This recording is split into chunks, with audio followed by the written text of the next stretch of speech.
역사는 싸움의 역사였습니다. 성경에 최초로 나타난 싸움은 가인과 아벨이 싸우고 결국은 아우의 생명을 죽이는 처참한 사건으로 기록이 되어 있습니다. 남도 아니고 어떻게 형제가 형제를 죽일 수 있을까?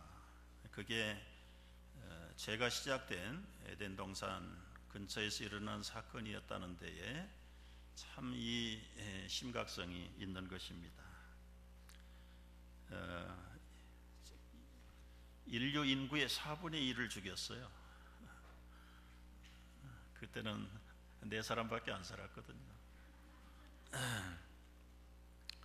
네, 이런 형제 싸움이 결국은 시간이 흘러가면서 부족의 싸움이 되고 나라와 민족의 싸움, 그리고 전쟁으로 확대돼 가고 오늘날까지 이르게 되었습니다. 지금도 우리가 보도를 통해서 듣고 보는 것처럼 지구촌 구석구석에서 싸움과 다툼과 전쟁이 그치지 않고 있어요.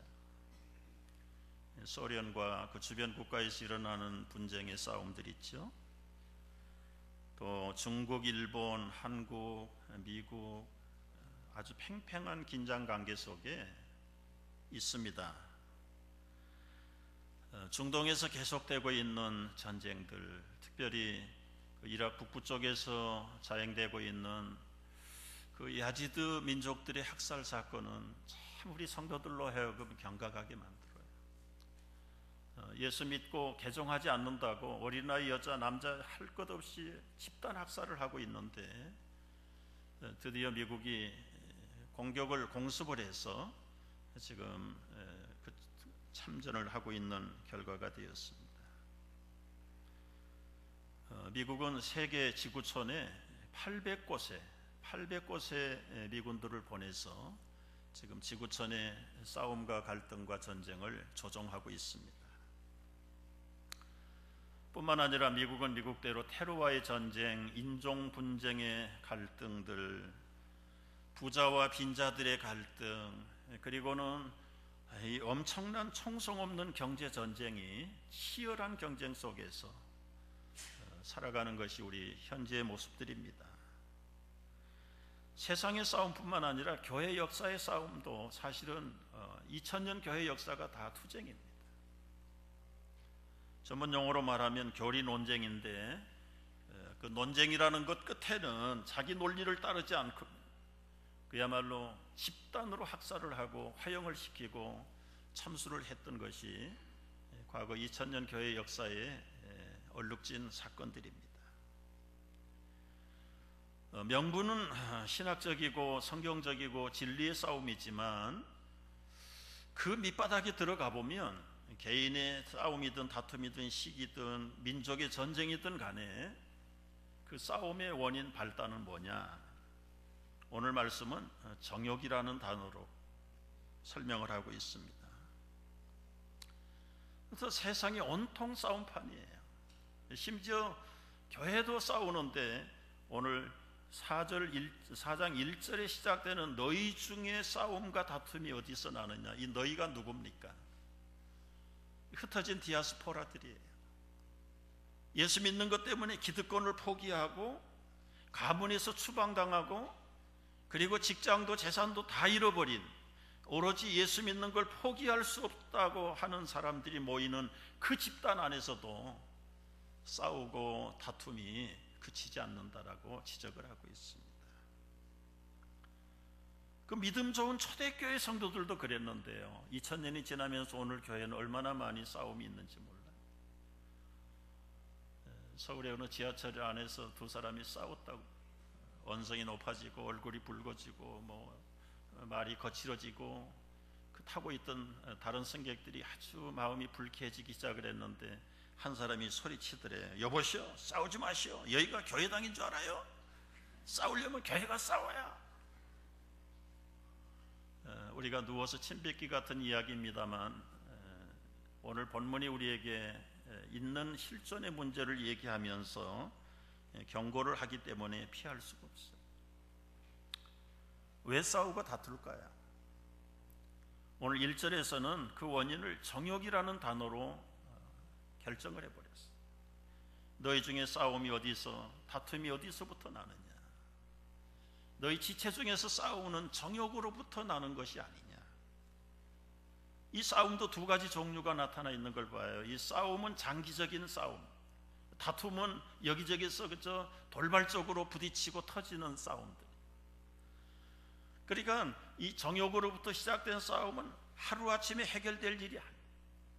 오래 싸우고 느닷없이 자충우돌하면서 계속해서 입체적으로 싸우는 것이 이 정욕으로부터 시작되는 다툼과 싸움이라는 것을 설명하고 있습니다. 여러분이 부패된 인간의 마음 속에 있는 이 정욕, 그 욕심, 그 욕심은 어떤 것입니까? 아무리 싸우고 다투어도 자기가 얻으려고 하는 것은 못 얻는다 이거예요. 무엇을 얻으려고 생각을 하십니까? 성도들끼리 싸우는 그 싸움의 동기는 무엇을 얻으려고 싸울까요? 그 정욕, 그 욕심, 어떤 욕심일까요? 그 욕심이 결국은 살인을 하고 시기를 만들어내고, 그 욕심은 갈망이에요. 갈망. 뭔가를 잡으려고 하는 것, 그 포기할 수 없는 그 집념. 무엇이 이루어지지 않을 때에 나타나는 그 행동, 그게 다 욕심으로, 정욕으로 나타나는 겁니다. 근데 이 욕심에 한번 사로잡히면 생각을 정상으로 하지 못해요. 분별력을 잃어버려요. 이성을 잃어버려요. 그래서 이 믿음도 잘못 삐뚤어지면 그런 말이 있어요. 차라리 믿음보다는 믿음 없는 경우껏만 살아도 중간은 간다. 근데 이 균형을 잃어버리고 분별력을 잃어버린 믿음에 사로잡히면 그게 욕심에 사로잡히는 건데, 그 욕심에 사로잡히면 이 보통 사람이 하는 일을 능가해서 하는데 나중에는 살인까지 합니다. 교회 안에서 무슨 살인이 일어납니까? 초대교회 때는 살인이 일어났어요. 그때는 초대교회에 열심당원들이 다 들어왔거든요. 그 열심당원들은 언제나 비수를 꽂고 다니는 사람들이에요. 이 사람들은 내세의 천국이다 그런 데 관심 없어요. 자기 조국 해방을 위해서 독립투사 신앙을 이용해서 어떻게 하든지 국가의 정치적인 자유를 회복하는 일에 결집을 한 사람들이 소위 말하는 이 젤럿, 열심당원들이에요. 그래서 이 조국의 자기들의 사상과 목표를 방해하거나 간섭하는 자들은 비수 꺼내서 죽였어요. 오늘날은 뭐 그런 일은 없겠지만 없는 것만은 아닙니다. 사람의 생명을 없애야 꼭 살인인가요? 예수님 말씀하셔서 형제를 미워하면 이미 사람을 죽인 것이다. 죽인 것이다. 우리가 느끼지 못하는 사이에 우리 속에 발동하는 그 욕심 때문에 살인죄를 범하고 있어요. 시기는 무엇입니까? 소유하려는 그 열망의 투기심이 시기예요. 근데 이런 욕심이 한번 붙들려 놓으면 다 똑같은 얘기해요. 엄청난 사람을 해하고 나서 기억이 전혀 없는데요. 제정신이 아니었는데요. 그리고는 똑같이 후회를 막급하게 생각합니다. 후회할 것을 왜 합니까? 어떻게 제정신 아닌데 사람을 죽여요? 그게 이 욕심, 정욕을 컨트롤하는 게 결국은 마귀가 하는 짓이다. 마귀가 하는 짓. 그러니까 보통 우리가 영적으로 깨어있거나 분별력을 갖지 않으면 우리 속에 있는 그 부패한 욕심과 타락한 본성이 사람을 사람되게 아니하는 짓으로 끌어가는 거예요. 그러면서도 자기가 원하는 것을 얻으려고 하지요. 오늘 말씀 보면은 이 다툼의 영적인 원인 두 가지를 얘기합니다. 싸우고 다투고 시기하지만은 얻지 못하는 이유가 뭔 줄 아냐? 세상 사람들은, 믿음이 미숙한 사람들은 싸우고 다퉈 가지고 얻는 것처럼 생각하지만 아니다. 무엇을 얻으려고 하거든 구하라. 구하지 않기 때문에 얻지 못한다는 거예요. 다른 말로 하면 기도하라는 거예요. 주시는 분은 하나님이지 내가 싸우가 다퉈 가지고 얻어지는 것은 아니다. 기도하라. 그렇게 싸우고 다퉈도 얻지 못하는 것은 왜? 원인이 뭐라고 그랬어요? 구하지 않기 때문이고, 구해도 얻지 못하는 것은 정욕으로 쓰려고 잘못 구했기 때문이다. 그래서 예수님은 우리에게 이 3K 전법을 가르쳐 줬어요. 구하라, 찾으라, 두드리라. 영어로 말하면 ask, seek, knock. K로 끝난다 그래서 3K 기도법이라고. 구하고 찾고 두드리고, 그러면 구하는 자가 찾을 것이고 얻을 것이고 열릴 것이고. 여러분, 우리가 무엇인가를 얻으려면, 무엇인가를 잡으려면 일찍 일어나야 돼. 일찍 일어나는 새가 벌레를 찾는다고 그래요. 영적으로 일찍 일어나는 사람들이 주님의 마음을 가까이 가는. 우리 젊은 사람들은 대개는 밤문화를 좋아합니다. 그러나 여러분, 밤문화는 어떤 면에서는 좀 퇴폐성이 강한 것이 이 밤문화의 특징이에요. 성경의 사람, 예수님, 그리고 경건을 회복하고 유지하려고 하는 사람들은 다 새벽에 일어나서 부르짖는 사람. 물론 열심히 구하고 찾고 두드려야 되지만 돌아다니면서 찾고 구하는 것 전에 하나님 앞에 먼저 기도하며 주시는 이도 여호와시오 취하시는 이도 여호와라는 사실을 분명히 알고 그 하나님의 주권 사상을 굳게 믿고 내가 욕심으로 정욕으로 애쓰고 집념을 가지고 심지어 시기하고 다투고 살인까지 해가면서 얻으려고 해도 얻으려고 하는 걸 못 얻는다. 그래서 이 기도할 것을 야고보 사도도, 야고보 사도의 별명은 낙타의 무릎이다, 뭐 그런 별명이 있어요. 얼마나 무릎을 꿇고 기도를 했든지 굳은 살이 박여서 그 야고보는 무릎이 낙타의 무릎이다. 여러분의 행함을 강조하는 야고보지만 기도해요. 기도가 없이 다투고 싸운다고 해서 얻어지는 게 아무것도 없다. 두 번째는 기도하긴 하는데 바로 구하라는 건데, 바로 구하라. 기도한다고 다 들어주시는가? 정욕으로 쓰려고 잘못 구하는 것은 하나님이 듣지 않으신다. 여러분, 정욕으로 쓰려고 잘못 구하는 것은 어떤 기도입니까? 자신의 기쁨, 자신의 만족을 동기화시키는 거예요. 여기 잘못 구하는 이 동기를 말할 때 카코스라는 단어를 헬라어로 썼는데요, 이 카코스라는 단어가 결과적으로는 자기가 원하는 것을 수단과 방법을 가리지 않고 얻으려다 보니까 4절에 간음하는 여인들아, 그 똑같은 단어에서 파생된 단어입니다. 예를 들어 내 명예를 얻기 위해서 수단과 방법을 가리지 않다 보니까 세상의 여론을 얻으려고 정도를 벗어나 버리는 거예요. 지경을 넓혀 버리는 거예요. 오픈해 버리는 거예요. 이게 신앙인지 불신앙인지도 따지지도 않고, 그러다 보니까 결과적으로는 간음하는 여인들이 돼버려요.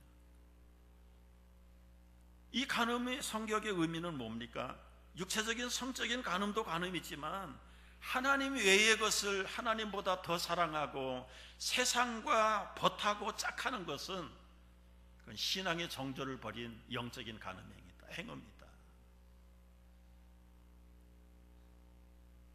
교회 안에 들어와서도 자기가 원하는 목표를 이루려고 수단과 방법을 가리지 않다가 결국은 정도를 벗어나서 영적으로 행음하는 그런 자리에까지 떨어지게 된다.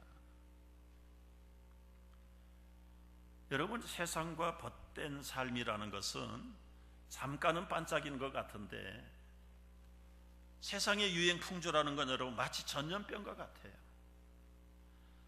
이 전염병은 짧은 기간 안에 아주 강력합니다. 그러나 날씨만 바뀌어도요, 기온만 떨어져도요, 그 전염병은 누가 없앴는지 모를 만큼 없어져 버려요. 지역을 떠나면 그 전염병의 영향력은 제외돼 버려요. 세상 풍조를 따라가는 가치관은 강력하지만 잠시 후면 기억조차도 하지 않는 것들이에요.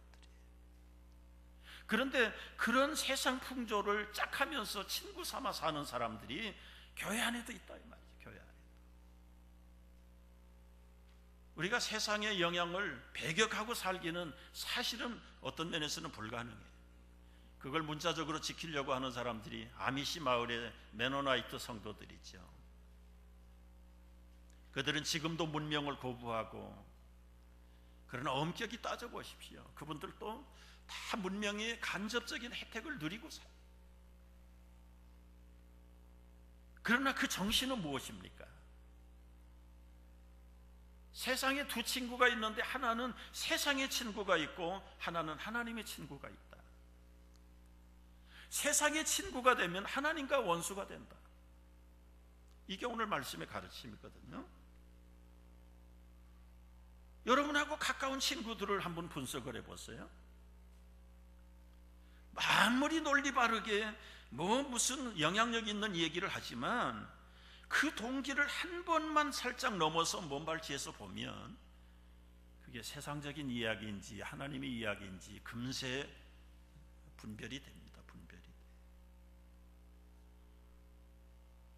오늘 성도들 간에 싸우고 다투는 것은 그 동기가 그 자기 본의적인 욕심, 그리고 정욕, 세상과 짝하는 가치관에서 나오는 것이다. 그런데 오늘 성경은 세상과 벗이 되지 말고 하나님의 벗이 되라, 하나님의 친구가 되라.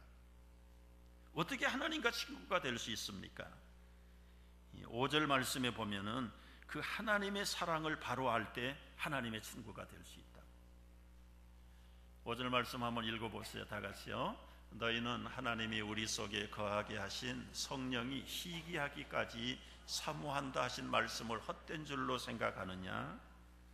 읽긴 읽었는데 무슨 뜻인지 바로 이해하는 분들은 몇 분 안 됩니다. 이 말이 어려워요. 하나님이 우리를 사랑하시는데요, 성령을 보내주셨잖아요. 성령을 보내주셨는데 성도의 입장에서 보내신 하나님보다 그 성령을 너무너무 사랑하고 너무너무 가까이 지내는 것에 대해서 아버지 하나님이 성령을 희귀할 정도로 우리를 사랑하신다는 거예요.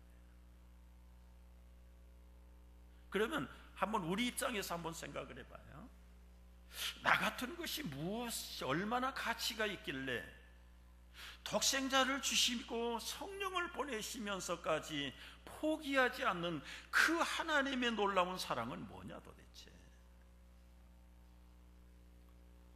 여러분 모르겠어요. 저는 저를 가끔 검토해 볼 때 정말 머리끝부터 발끝까지가 부패한 죄성으로 가득한 인생인데, 이런 가치 없는 인생을 위해서 하나님이 독생자를 보내주셨다? 성령까지 보내주셨다? 도대체 왜 그랬을까? 왜 그랬을까? 한번 생각을 해보십시오. 나도 내가 마음에 안 드는 나를 하나님이 그토록 고귀한 희생을 치르면서까지 포기하지 아니하고 질투하시면서까지 나를 사랑하시는 그 사랑의 동기는 뭘까요?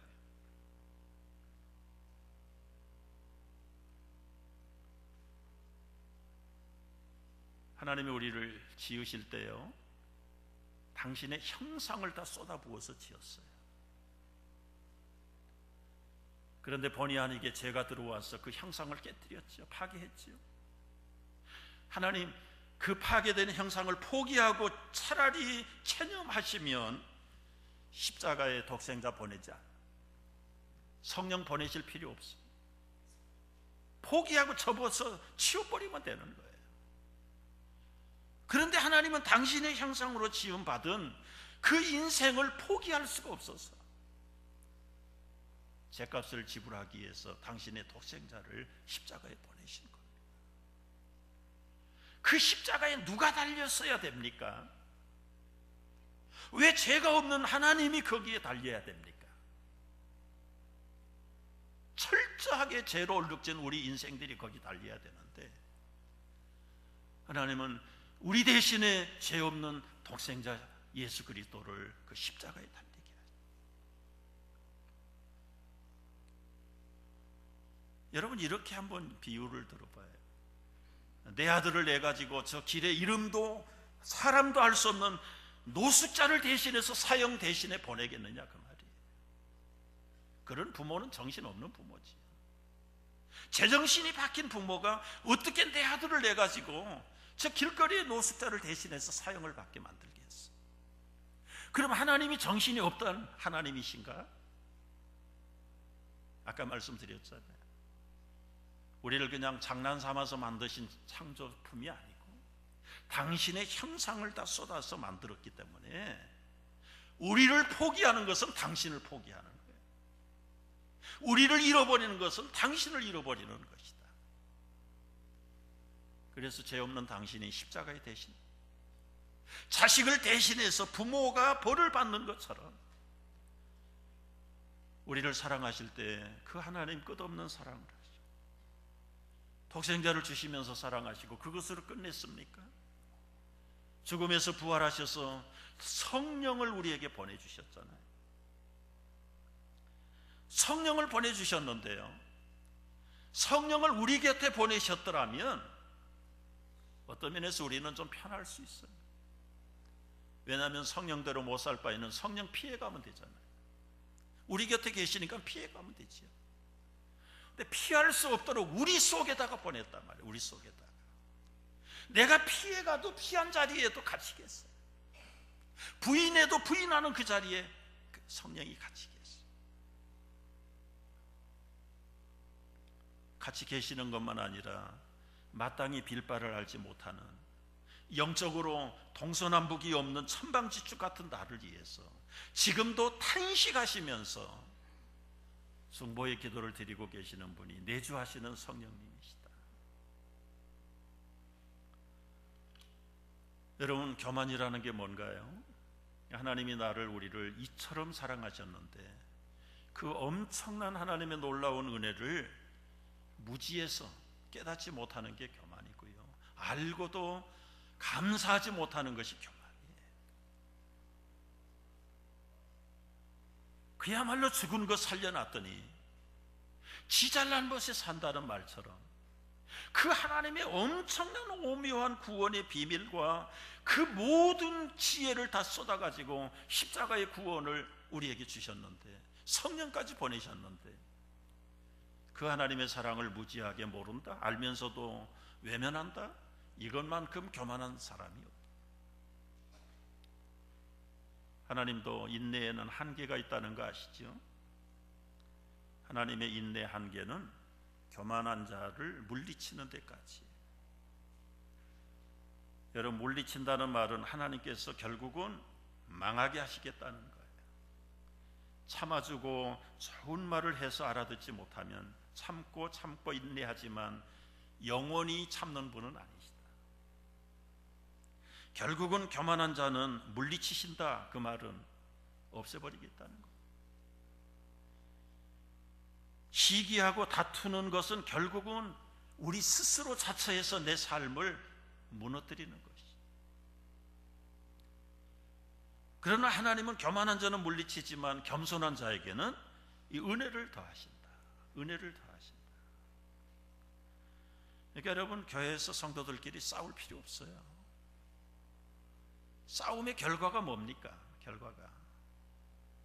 결국은 생명을 해하는 것밖에 더 있어요. 인격살인하고 심지어 애꿎은 한 사람 생명까지도 빼앗아가는 게 성도들을 싸움을 이용하는 악한 영들의 결론입니다. 오히려 이런 싸움보다는 하나님을 더 가까이 하는 편이 훨씬 빠르다. 우리가 싸우고 다퉈서 얻으려고 하는 것 얻었냐?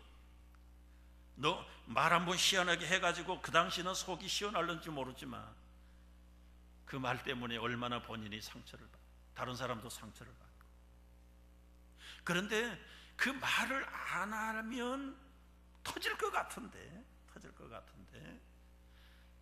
말을 안 하면 자기가 무능하고 똑똑지 못한 것 같은데, 말을 하면 똑똑한 것 같은데 결과는 자기가 죽고 상대도 죽이는 거예요. 오히려 여러분, 세상과 짝하지 말고 세상과 친구하지 말고 이 정욕의 지배를 받지 말고 하나님을 가까이 하라. 하나님을 가까이 하려면 세 가지를 거쳐야 되는데요. 첫째는 마귀를 대적하라고 그랬어요. 7절 말씀 보세요. 그런즉 너희는 하나님께 복종하라. 마귀를 대적하라. 그리하면 너희를 피하리라. 싸움의 뒷조종은 전부 마귀들이 하는 것이거든요. 하나님은 마귀하고 원수입니다. 원수를 끌어안고 하나님 앞에 나갈 수가 없어요. 문제는 우리 안에 있는 그 정욕과 그 욕심과 시기, 그 마귀가 지배하는 그 악한 것들을 품고 하나님 앞에 나가니까 결국 우리는 이중처세에 능한 아주 투페이스가 될 수밖에 없어요. 제가 늘 자주 인용하는 예화대로 우리 안에 검은 강아지를 끌어안고 나가니까 흰 강아지는 힘이 없습니다. 그런데 오늘 말씀은 마귀를 대적하라. 여러분, 마귀를 피해가지고 되지 않아요. 마귀는 부단하게 우리에게 속삭이고 유혹합니다. 어떻게 유혹하는지 아시죠? 야, 너 혼자만 그렇게 잘난 척 해봐도 쓸데없어. 세상 봐. 그 마귀의 유혹을 듣고 이렇게 세상을 보니까 저 사람도 이 사람도 다 그런 것 같아. 하기는 안 해봤는데 그런 것 같아. 두 번째 속삭여. 너 혼자 그런다고 되는 거 아니야. 한 번만 해, 한 번만. 한 번 하고 나서 회개하면 되잖아, 회개. 그 유혹과 속삭임을 거절하지 못하면 그렇게 하면 얻을 것 같거든요. 그렇게 하면 자기 목표를 달성할 것 같거든요. 결국은 마귀에게 속아서 결국 타협하다가 넘어가 보니까 그 다음에 오는 것은 후회와 죄책감과 그리고 하나님에게서 더 멀어져 버리는 길밖에 없는 거예요. 여러분, 우리 속에서 속삭이는 이 마귀의 유혹을 단호하게 잘라야 합니다. 세상 사람들이 인정 안 해주면 어때요? 내가 똑똑하지 못하다고 인정받지 못하면 어떻습니까? 세상은 몰라도 하나님만 알아주시면 오케이 되는 줄을 믿으시기 바랍니다. 이게 필요하지, 이게 필요해. 하나님을 가까이 하려면 마귀를 대적하고 두 번째는 자신을 깨끗하게 하라고 그랬어요. 자신을. 두 가지를 깨끗하게 하라고 그랬어요. 하나는 손이 깨끗해야 되고 두 번째는 마음이 깨끗해야 된다. 여러분이 손은 재물을 잡을 때 쓰는 손이에요. 구약적으로 말하면 아무리 비싼 재물을 갖다가 바쳐도 하나님이 그 손이 더러우면 그 재물 안 받았습니다. 그럼 유대인들이 재물을 잡을 때 손 안 씻고 잡나요?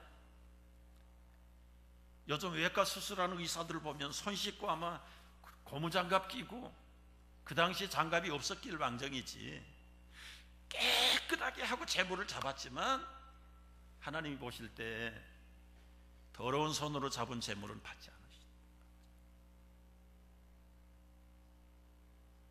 이 손으로 깨끗하다는 말은 결과적으로는 의식적인 삶, 의식, 예배. 근데 예배는 1시간 반 정도 정해진 시간만 예배가 아니라 우리 주중의 모든 삶의 현장이 구별된 예배의 삶입니다. 예배의 삶. 비록 불신자들하고 똑같이 사업하고 똑같이 세상살이 하지만 구별된 성도들이 행하는 모든 삶은 손이 깨끗해야 돼. 수단과 방법을 가리지 않고 탈세해가면서, 거짓해가면서, 사기쳐가면서, 투기심으로, 사행심으로, 그래가지고 결과적으로 거기서 하나님께 헌금을 갖다 바친다. 재물을 갖다 바치면 하나님 그 재물 싫어하세요. 예수님이 부자들을 무조건 정죄한 거 아니에요. 그 손이 진실하지 못한 부자들을 정죄한 것이죠. 가난할지라도 마음이 성결한 과부의 두 렙돈은 예수님이 귀하게 보신 이유가 뭡니까? 작은 헌금을 귀하게 보신 게 아니에요. 작을지라도 그 마음이 순수해서 있는 것 전부를 드린 것이죠.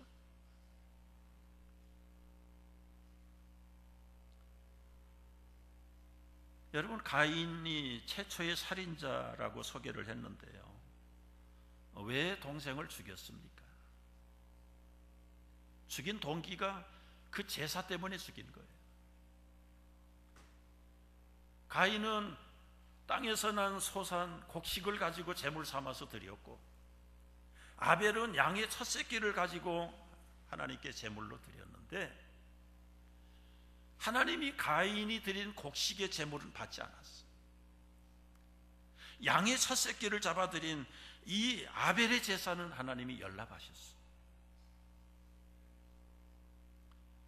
오늘날도 여러분, 우리가 드리는 예배를 김집사 예배는 받으시고 이 집사 예배는 안 받으시고 이렇게 표가 딱 나면 아마 정신 바짝 차리고 예배 드릴 거예요. 요즘은 그런 표가 없잖아요. 그러나 본인들은 알죠. 본인들이 성령으로 예배할 때에 하나님의 평안함과 하늘이 주시는 귀한 능력을 체험하고, 내가 정말 부족하나마 주님 앞에 다 헌신함으로 하나님이 받으시는 그 성령의 감동, 깨달음을 통해서 알아요. 근데 구약 시대는 눈에 보이게 그게 표가 났어요. 받으시는 제물은 그냥 불로 태워서 그 자리에서 연기로 받으셨고요, 안 받으시는 그냥 있는 거예요. 형이 드렸는데 아무런 변화가 없습니다. 아우가 드린 양의 첫 새끼는 그냥 하나님이 받으셨어요. 마음속에 섭섭함과 시기와 분함이 가득 차기 시작했어요. 결국 한 번 잘못 드린 예배 때문에 그 형이 동생을 쳐 죽이는 살인자가 된 거예요. 그러면 한번 따져보자고요. 많은 사람들이 그렇게 설교도 하고 알아듣는데요, 피 흘림이 없은 즉 제사함이 없다. 아벨의 제물을 하나님이 받지 않는 것은 피가 없는 곡식을 드렸기 때문이다. 여러분, 그건 거짓말입니다. 피는 생명이라고 그랬는데 곡식이 생명이 있어요. 곡식도 피가 해당되는 생명이 있어요. 피 제사를 드리는 것은 노아 방주 이후의 사건이고 명령이지, 그전에는 식물성, 동물성 하나님 가리지 않았어요. 양의 첫 새끼는 하늘에서 떨어졌습니까? 땅에서 길렀지요. 곡식도 땅에서 길렀지요. 다 땅의 소산이에요. 그런데 하나님이 유독 동물성을 좋아하시고 식물성을 싫어하신 것 때문에 받고 안 받았습니까? 그것도 맞지 않습니다. 그러면 왜 안 받으시고 왜 받으셨는가? 그 받고 안 받고의 기준이 뭔가? 창세기 4장 5절을 가보면 이렇게 돼 있어요. 가인과 그 재물은 받지 아니하셨다. 가인이 몹시 분하여 안색에 변해서 쳐 죽인 거예요. 근데 여러분, 재물을 받지 않았다고 하는 말 전에 뭐가 나와요? 가인을 안 받았다는 거예요. 가인이 드리는 그 재물이 마음에 드는 것이 안 드는 것이 아니라 그 재물을 갖다 바치는 가인의 삶이 하나님 앞에 연락되지 않았다는 거예요. 아벨과 그 재물은 연락하셨다. 하나님은 제밥의 마음이 있는 게 아니라 그 제사를 드리는 그 사람의 인격, 삶, 그 진실을 바라보시는 거예요.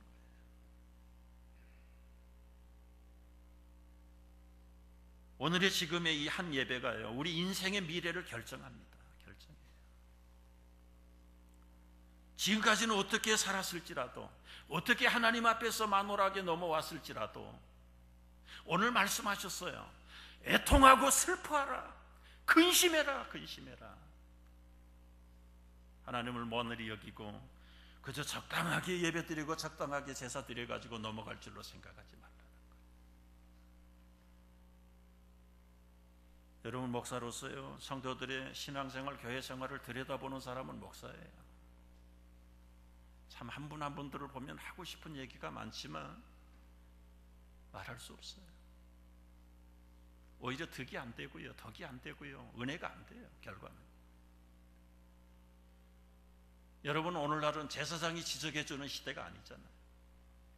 적어도 거듭난 양심과 말씀과 성령이 여러분에게 시간 지적한다면 그 지적된 말씀 앞에 애통하고 근심하고 슬퍼하셔야 돼요. 슬퍼하셔야 돼요. 회개의 요소예요. 돌아서야 돼요. 돌아서야 돼요. 사람에게 거창하게 얘기한다고 하나님이 속는 거 아니에요. 논리가 바르다고 해서 사람은 속아날는지 모르지만 하나님 속지 않아요. 말 잘하는 사람들은 다 이단의 교주들이 이단의 교주들. 그들은 능력까지도 있어요. 사람들을 아주 흡인력을 가지고 다 빨아당겨요. 돈까지 빨아당기고 저들의 미래까지 다 빨아당겨서 거기만 가면 염려가 없기 때문에 모든 직장이고 사업체고 가정이고 다 바치고도 행복하다고 가서 빨림을 당하고 있는 사람.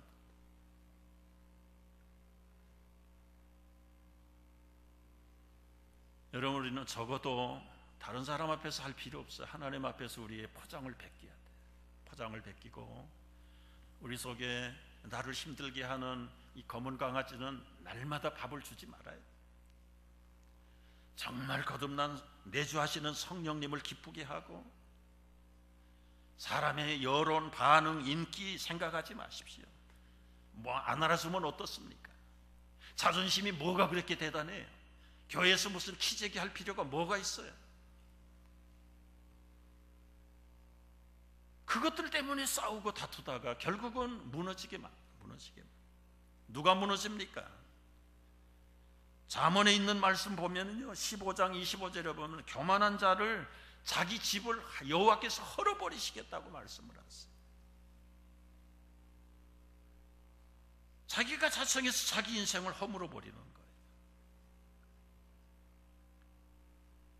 우리가 하나님을 가까이 하려면 낮춰야 돼요. 10절 말씀해 보세요. 같이 읽습니다. 주 앞에서 낮추라. 그리하면 주께서 너희를 높이시리라. 물은 낮은 곳으로 가요. 조금만 높아도 올라가지 못하는 게 물이에요. 하나님의 은혜는 낮은 곳으로 임합니다. 낮은 곳으로.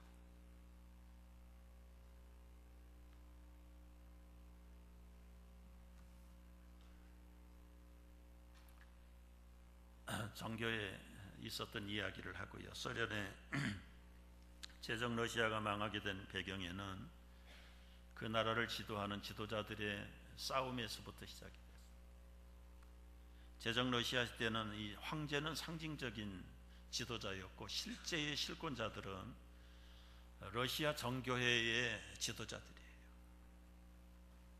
지도자들이 싸우는데 뭘 가지고 싸우는가? 그 신부들이 입는 가운의 후드 색깔을 붉은색으로 할 것이냐, 황금 색깔로 할 것이냐. 여러분, 지금도 그 유물을 보면 러시아의 그 정교의 예배당들이 얼마나 웅장하고 얼마나 찬란합니까? 겉모양만 꾸미다가 결국은 논쟁거리도 안 되는 걸 가지고 그 후드 색깔 때문에 십주야를 논쟁하고 경론을 벌였다고 그러는데, 그 똑같은 시간에 굶주리고 가난으로 피폐해가는 자기 동족들을 염려하고 생각하는 젊은 혁명가들이 모였어요. 그들도 똑같이 십주야를, 러시아를 구하기 위해서 방법을 찾다가 결국은 혁명할 수밖에 없다. 그래서 혁명을 해가지고 집권을 했습니다. 그 유명한 볼셰비키 혁명이죠. 그 혁명을 한 다음에 그 나라의 지도자들, 주로 신부들을 잡아다가요, 하나도 남김없이 다 목쳤습니다. 교회를 완전히 문 닫아 버렸습니다.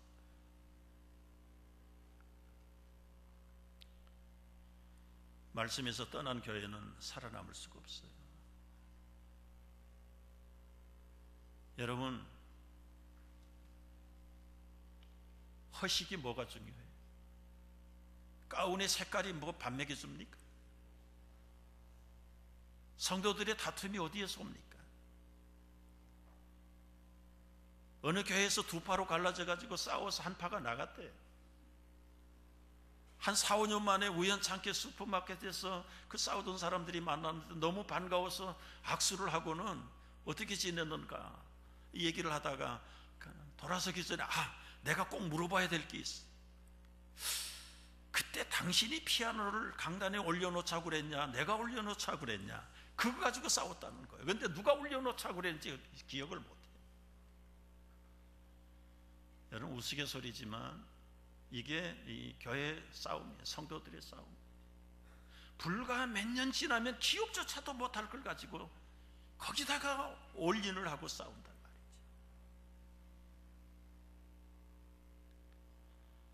싸우는 것까지는 괜찮아요. 그런데 그 싸움을 이용해서 누가 득세를 하는가? 마귀가 득세해요. 마귀는 속성이 안 되게 하는 것이거든요. 망하게 하는 것이거든요. 하나님의 나라가 쓰러지게 만드는 것이 마귀가 만들어진 목표니까, 목적이니까, 사명이니까. 하나님에게서 떠나고 영적으로 교만한 사람들이 이런 마귀들의 조종을 받고 자기도 몰라요. 여러분, 싸움은 무조건 나쁜 것인가? 싸움 예찬론도 없잖아. 있습니다. 이 부부들 간에 여러분 싸움 없으세요? 없으면 아주 지극히 정상이든지 성숙한 부부든지 아니면 태풍전야의 고요입니다. 태풍전야의 고요예요. 한쪽이 포기했어요. 싸우다가 너무 지쳐가지고 한쪽이 포기했어. 포기해서 싸우면 피하는 거예요. 여러분, 피한 싸움이 그 가정의 평화라고 생각하면 오산입니다. 체념하고 포기한 그 배우자 속에는 앵거가 있어요. 이건 시한폭탄이에요. 때만 되면 언제 터질는지 몰라요. 건강에 미치는 영향이 또 대단하고요. 삶의 의욕도 없고요. 부부간의 새로운 사랑도 없고요. 그렇다면 건전한 부부싸움은 활력을 가져온다. 김 목사 설교 듣다가 이제 가서 여러분 싸워야 돼. 부부들이 싸울 때 그래도 룰이 있어요. 룰 몇 가지 가르쳐 드릴게요. 첫째는 링 안에서 싸워라. 링 밖으로 가면 안 돼. 친정으로 가고 시댁으로 가고 막. 두 번째는 자녀들이 있는 곳에서는 싸우지 마라. 싸우고 싶으면 차 타고 저 잔스비치 가세요.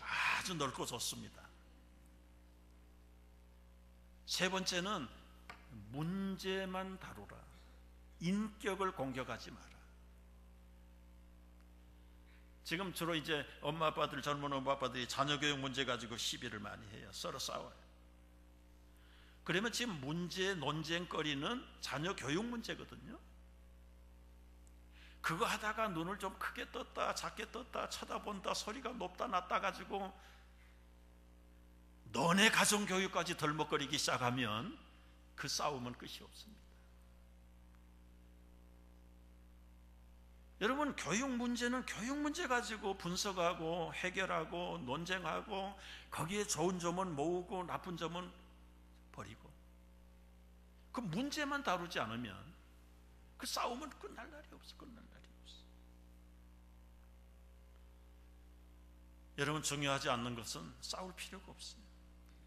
정말 진리가 아니면 거기다 목숨 바칠 필요가 없어요. 그냥 넘어가세요.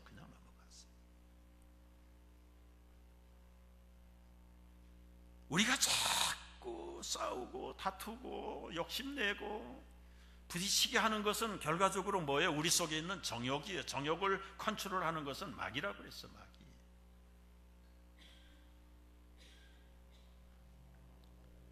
여러분, 우리가 싸울 사람은 우리 형제들이 아니에요. 성도들이 우리의 싸움의 파트너가 아닙니다. 첫째는 내 안에 있는 이 악한 정욕의 마귀들과 싸워야 되고요. 그리고 진리를 거스리는 이 공중의 권세 잡은 악한 영들에 대한 싸움을 싸워요. 우리가 무장하지 않으면, 영적인 재무장을 하지 않으면 우리는 속성이 어떤 속성을 가진 존재들인 줄 아세요? 금세 풀어놓으면 세상으로 확 돌아가는 사람들입니다. 그래서 이 목회자들은 교인들을 달달 볶아야 된다고 그래요. 자유롭게 인격적으로 뭐 새벽기도 오든 말든 수요일날 오든 말든 내버려 두면 안 돼. 우리는 금세 세상으로 동화되기 쉬운 존재들인데요.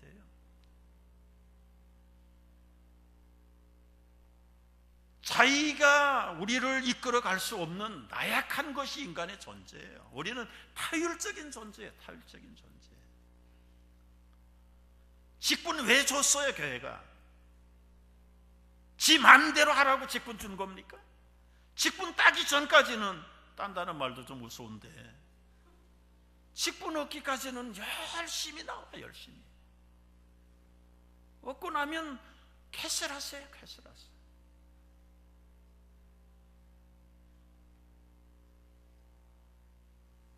교회가 직분자를 잘못 세웠습니까? 교회는 기회를 주는 거예요. 그러나 그 직분을 감당할 책임은 본인에게 있는 거예요. 교회가 기대하고 하나님이 기대해서 주셨으면 기대에 부응할 만큼 정말 영적으로 무장을 하고 성도들에게 덕을 세우고 본을 보이고, 우리 대장 되시는 주님이 앞장서서 승리하셨어요. 우리 안에 있는 마귀를 대적하기에는 우리는 너무 나약한 존재예요. 우리가 싸워서 이길 승산이 없어요. 사실은 우리 결심 가지고 됩니까? 여러분, 지성적인 성숙한 인격 가지고 여러분 안에 유혹하는 마귀 물리칠 수 있어요? 우리 힘으로는 불가능해요. 그러기 때문에 엎드리고 새벽마다 시간마다 엎드려서 능력을 받고 권세를 받고 주님의 이름으로 꾸짖고 나를 억제하고 십자가 밑에 내 정과 욕심을 처복종시키고, 그 싸움은 하루 1년 싸워가지고 되는 싸움이야. 마침내는 승리의 북을 울릴 때까지, 승전고를 울릴 때까지 영적으로 재무장하고 함께 나가서 승리하는 하나님의 승리의 성도들 되시기를 주의 이름으로 축복합니다. 기도하겠습니다.